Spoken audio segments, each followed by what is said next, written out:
नमस्कार दोस्तों, welcome back to decoding world affairs. मैं हूं गौरव सिंह। आज का डिस्कशन का टॉपिक है what does hinder the normalisation of India Pakistan relation. वो कौन कौन से बाधाएं हैं जो भारत और पाकिस्तान के रिश्तों को सामान्य नहीं होने देते। सबसे पहले हम लोग जी पार्थसारथी के एक कोट से इस डिस्कशन को शुरू करते हैं। He says trying to reconcile India and Pakistan is like trying to treat patients whose only disease is an allergy to each other। Bharat Pakistan दो ऐसे पेशेंट्स हैं जिनकी बीमारी एक दूसरे से एलर्जी है।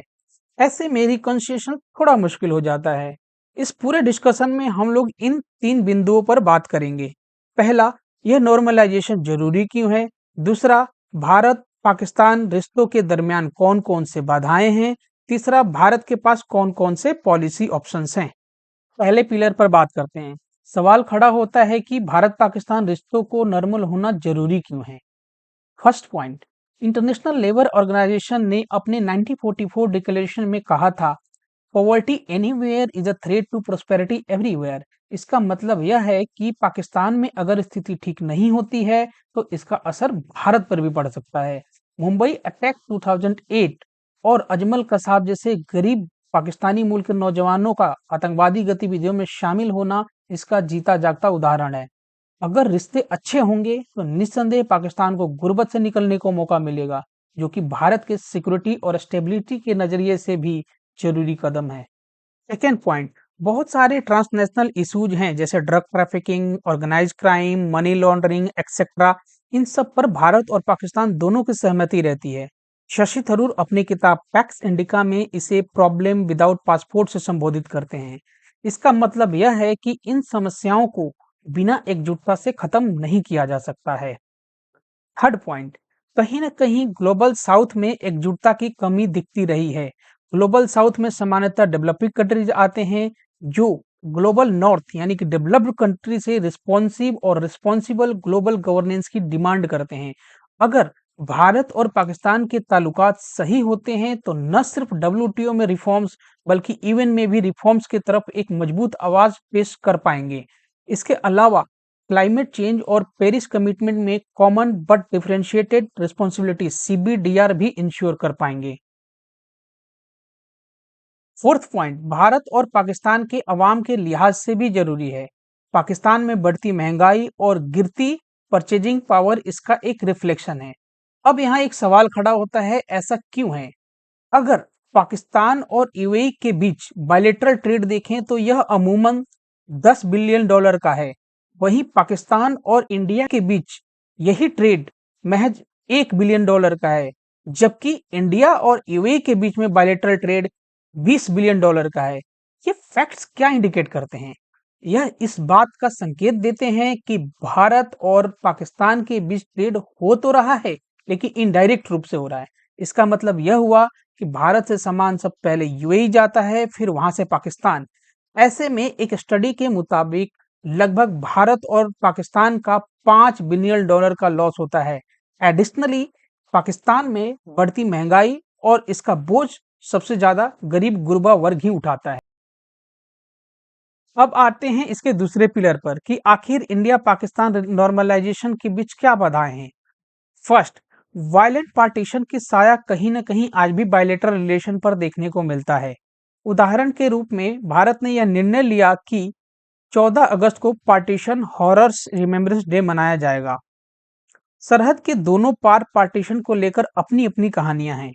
अब सवाल यह खड़ा होता है कि जब पार्टीशन की इतनी बुरी यादें दोनों देशों के बीच है तो फिर नैम, शार्क और एससीओ जैसे ग्रुप में एक मंच पर कैसे दिखते हैं। इसका उत्तर जोसेफ नोसी के एक कॉन्सेप्ट से मिलता है। वो है कंसेप्ट ऑफ क्वासी नेगोशिएशन। वे कहते हैं कि दो देश जिनमें कभी न बनता हो फिर भी पार्टिसिपेट करते हैं, मिलते हैं, क्योंकि कोई भी उन दोनों में से स्पॉइलर नहीं बनना चाहता। लेकिन जब भी एक दूसरे को कन्फ्रंट करना होता है तो जोकर कार्ड यूज करते हैं ताकि प्रोसेस को स्टॉल किया जा सके। उदाहरण के तौर पर जब भी नाम का समिट होता है या फिर कोई ऐसा समिट होता है जिसमें पाकिस्तान और इंडिया दोनों एक साथ मंच पर होते हैं, वहां पाकिस्तान या तो आर्टिकल 370 का मुद्दा उठाता है या फिर जो उसका खुद का यूनिलेटरल मैप है उसको एक प्रोपेगेंडा टूल के तौर पे यूज करते हैं। सेकेंड पॉइंट, नटवर सिंह अपनी किताब one life is not enough में लिखते हैं कि भारत और पाकिस्तान के बीच कहीं ना कहीं आइडेंटिटी क्राइसिस का भी मसला रहा है। पाकिस्तान बनने का फाउंडेशन ही थ्योरेटिकल कंसेप्शन है जो कि आइडिया ऑफ इंडिया के अगेंस्ट एक अल्टरनेटिव ऑप्शन पेश करता है। नहीं तो उसी पाकिस्तान से निकला बांग्लादेश के साथ हमारा बहुत ही पीसफुल रिलेशनशिप है। इसकी इंटेंसिटी इस बात से समझी जा सकती है कि एक बूंद भी खून बहाए बगैर हमने भारत और बांग्लादेश के बीच बॉर्डर डिस्प्यूट को 2015 में सुलझा दिया। इसके अलावा बांग्लादेश ने टेररिज्म के विरुद्ध लड़ने में भारत की हर संभव मदद की। शायद यही कारण है कि बांग्लादेश पर कभी आतंकवाद का आरोप नहीं लगता है। थर्ड, हुसैन हक्कानी जो कि पाकिस्तान के यूएसए में राजदूत रह चुके हैं, वे अपनी किताब India's versus Pakistan why they can't be a friend में लिखते हैं कि पाकिस्तान का नेशनलिज्म एक रिडक्टिव नेशनलिज्म है जिसमें 95% भारत के खिलाफ नफरत है और 5% पाकिस्तान के लिए प्यार। ऐसा क्यों है? ऐसा इसलिए है क्योंकि इसमें बहुत सारे स्टेक होल्डर्स हैं। आर्मी है, आईएसआई है, रिलीजियस ग्रुप है, सिविलियन गवर्नमेंट है। भारत के खिलाफ नफरत एक बहुत ही आसान माध्यम हो सकता है जिसमें चीजें अपने पक्ष में वो कर सके। फोर्थ पॉइंट, पाकिस्तान में मल्टीपल सेंटर्स ऑफ पावर हैं। पावर एसिमेट्रिकली पाकिस्तान में डिवाइडेड है। जनरली आर्मी, आईएसआई और रिलीजियस ग्रुप एक खेमे में पाए जाते हैं और दूसरे खेमे में सिविलियन गवर्नमेंट। अफसोस की बात यह है कि पहला गवर्नमेंट जितना स्ट्रांग है उतनी ही वीक सेकेंड ग्रुप यानी कि सिविलियन गवर्नमेंट वाली ग्रुप है। अब सवाल यह खड़ा होता है कि बात किससे की जाए, आर्मी वाले ग्रुप से या सिविलियन गवर्नमेंट से? डिप्लोमेटिक प्रोसेस यह कहता है कि गवर्नमेंट से बात की जाए, लेकिन पावर की सेंटर ऑफ ग्रेविटी आर्मी की तरफ ज्यादा कंसंट्रेटेड दिखाई देती है।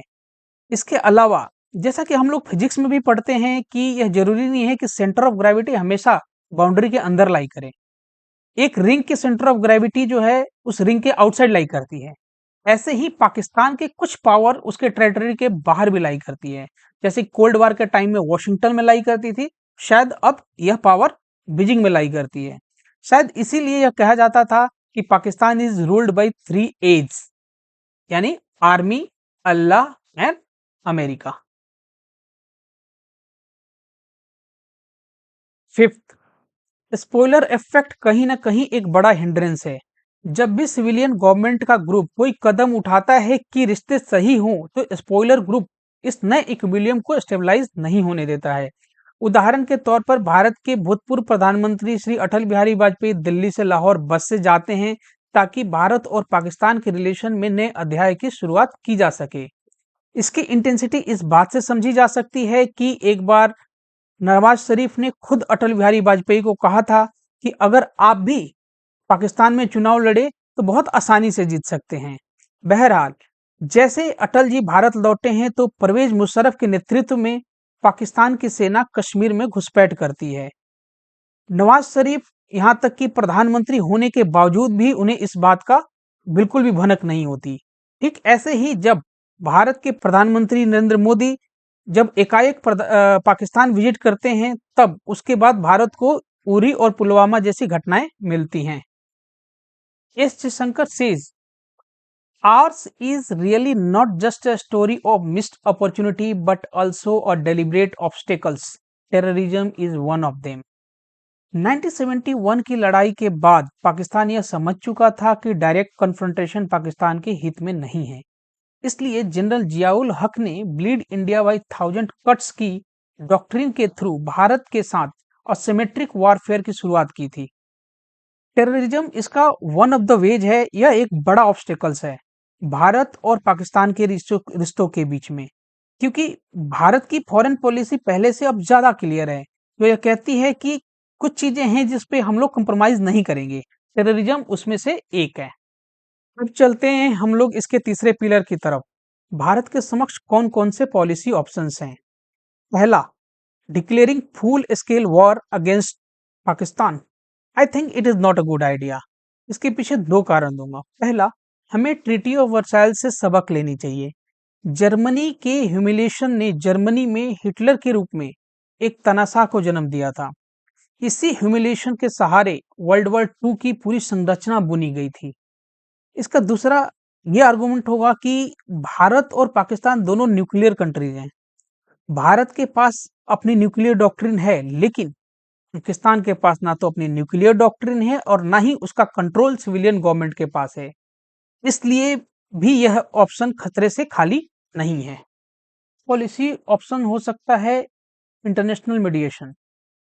हालांकि मेरे नजरिए में ये भी कारगर ऑप्शन नहीं है, क्योंकि 1947 में भारत इवन में जाकर देख चुका है। इसमें इस बात की भी संभावना रहती है कि जो जियोपॉलिटिकल पावर है अपने इंटरेस्ट के लिए इसको यूज करें। इसका तीसरा पॉलिसी ऑप्शन हो सकता है डिप्लोमेटिक एंगेजमेंट।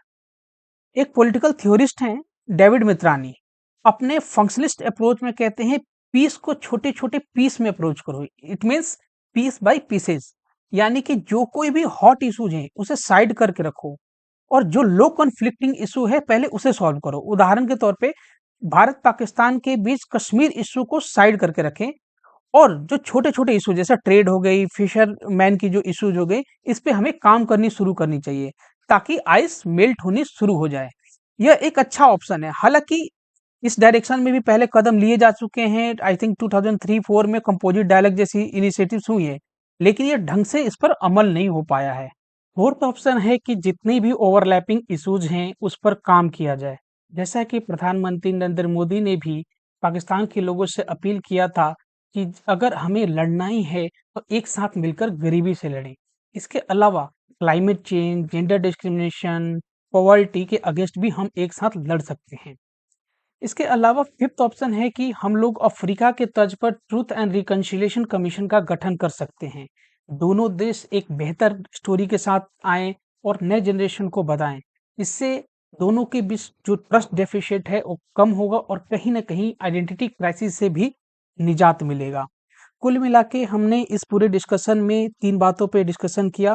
पहला कि नॉर्मलाइजेशन जरूरी क्यों है, दूसरा कि इस नॉर्मलाइजेशन के दरमियान कौन कौन सी बाधाएं हैं, और तीसरा भारत के पास कौन कौन से पॉलिसी ऑप्शंस हैं। Thank you so much for watching this video. To get PDF of this discussion, you can visit my Telegram channel given in the description below. As Dr. Ambedkar rightly says that an idea needs propagation as much as a plant needs watering, otherwise both will wither and die. Therefore, it is your duty to like, share and subscribe this channel. Quality contents are in line for you. We will meet shortly with a new topic. Since then, God bless you all.